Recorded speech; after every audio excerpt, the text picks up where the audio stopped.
vous a présenté l'iPhone 15 Pro Max il y a quelques jours, place maintenant à l'entrée de gamme d'Apple cette année, l'iPhone 15 classique.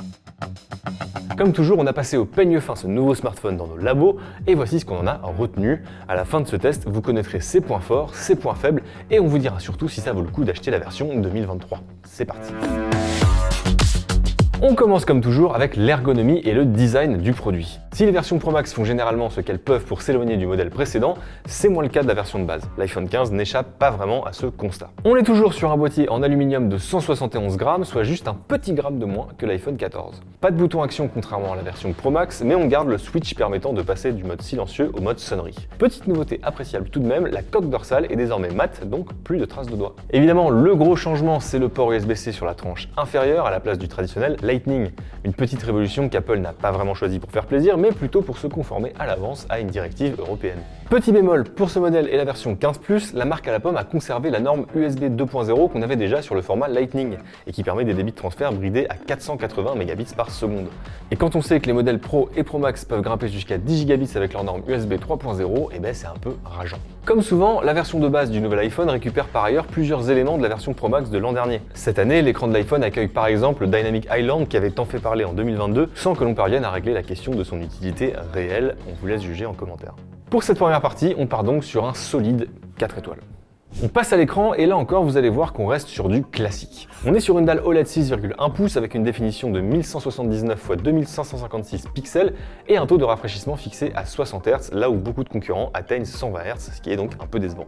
Par contre, l'écran est plus lumineux que celui de l'iPhone 14. Nous avons mesuré 1031 candela par mètre carré contre 844 l'an dernier. Ça permet notamment un gain de lisibilité en plein soleil et une bonne compensation des reflets qui peuvent toutefois être encore un peu gênants sur cette dalle. Pour le reste, Apple fait toujours preuve de beaucoup de maîtrise, l'écran est parfaitement calibré par défaut, les couleurs sont bien retranscrites et l'OLED permet comme toujours un contraste quasi infini. Tout cela permet à la dalle de l'iPhone 15 de glaner à son tour 4 étoiles. On passe aux performances et là encore le smartphone récupère un peu de l'iPhone 14 Pro Max, en l'occurrence sa puce A16 Bionic gravée en 4 nanomètres. Celle-ci s'accompagne de 6 Go de mémoire vive. Tout cela permet une puissance parfaitement adaptée à ce type de gamme. Tout se fait de manière très fluide, que ce soit en multitâche ou en jeu. On note simplement une chauffe un peu plus importante que sur l'iPhone 14 Pro Max, ce qui se traduit par une baisse de performance au bout de quelques minutes. En tout cas, rien qui nous empêche de donner 5 étoiles à cette partie. Là où en revanche la chauffe pose un petit souci, c'est du côté de l'autonomie. Malgré une batterie légèrement plus généreuse sur le papier, l'iPhone 15 tient moins la distance que l'iPhone 14 sur notre protocole de test. Il est tombé KO après 18 heures contre 24 l'an dernier. Apple ne fait pas non plus beaucoup d'efforts pour ce qui est de la vitesse de charge, toujours bloqué à 1h30, donc plus long que la plupart des concurrents directs sur cette tranche tarifaire. Petit point positif tout de même, grâce au port USB, vous pourrez désormais utiliser votre iPhone comme une batterie externe pour charger d'autres produits, comme des écouteurs par exemple. En tout cas, l'iPhone 15 perd une étoile par rapport à l'iPhone 14 pour tomber à 4 étoiles en autonomie.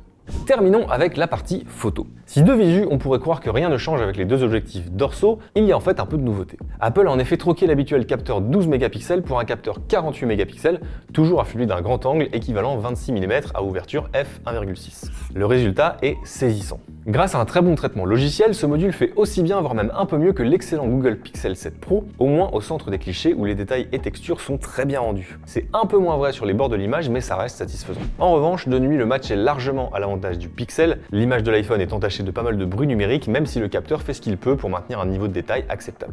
A noter que ce capteur embarque désormais un zoom x2, mais qu'il peine à convaincre, et d'ailleurs c'est même pas vraiment un zoom, mais plutôt un crop dans l'image de 48 mégapixels. Les images réalisées sont plus lissées, moins contrastées et surtout moins naturelles.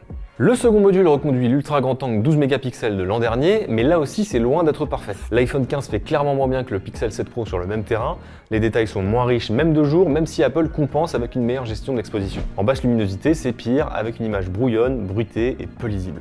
Le module frontal est lui aussi le même que l'an dernier, c'est un capteur 12 mégapixels monté d'un objectif ouvrant à f1.9.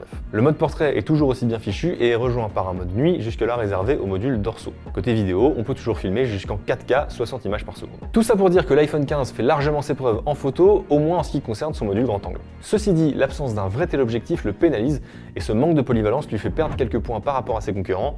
Ça sera donc un 4 étoiles pour cette sous-partie. Avant de conclure, parlons rapidement d'iOS 17. Pour nous, il y a 3 fonctionnalités à retenir en particulier sur le nouveau système d'exploitation. Il y a le Stand, qui est un mode veille à l'horizontale sympa notamment pour s'en servir comme d'un radio-réveil. On a aussi le Name Drop qui permet de partager sa fiche contact en collant 2 iPhones avec une animation ultra satisfaisante. Et la personnalisation des fiches contact contact pour mettre la tronche de vos potes quand ils vous appellent. On rappelle que ces nouveautés sont disponibles aussi sur les anciens modèles jusqu'à l'iPhone XS. En définitive, cet iPhone 15 n'est pas vraiment surprenant et c'est un constat qui est à la fois positif et négatif. Et oui, on aurait aimé un peu plus de fantaisie, mais en même temps difficile de changer une recette qui fonctionne. On rappelle par ailleurs qu'en l'absence du format mini, RIP en paix petit ange, c'est le plus compact des iPhones. Il est peut-être pas aussi performant que les versions Pro, mais il tient mieux dans la poche. On retiendra aussi un très bon écran, des performances largement satisfaisantes et une prestation en photo très correcte. C'est donc un solide 4 étoiles, de quoi passer à la caisse si vous n'avez pas changé de téléphone depuis au moins l'iPhone 12. Sinon, vous n'allez pas découvrir grand chose avec ce nouvel iPhone 15. Si vous voulez à tout prix mettre la main dessus, rappelons qu'Apple a eu la bienséance de baisser légèrement le prix de ses iPhones. L'iPhone 15 classique coûte désormais 969 € avec 128 Go de stockage, 1099 avec 256 Go et 1349 € pour 512 Go.